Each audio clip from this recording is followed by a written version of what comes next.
নমস্কার, আমি মৃদুলা চ্যাটার্জি। আজকে শোনাবো আপনাদের মাহবুব সর্দার সবুজের হারানোর উপকার।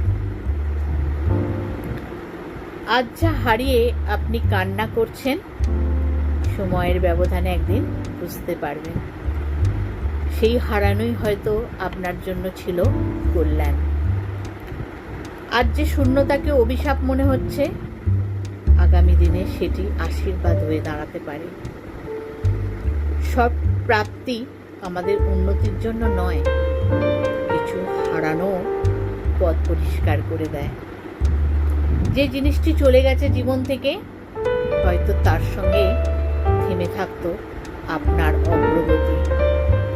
হয়তো তার অনুপস্থিতিতেই আপনাকে নতুন শক্তি দিয়েছে। সময় অনেক সত্য উন্মোচন করে। তখন ফিরে তাকালে দেখবেন যা ভেবেছিলেন ক্ষতি, তাই ছিল উন্নতি।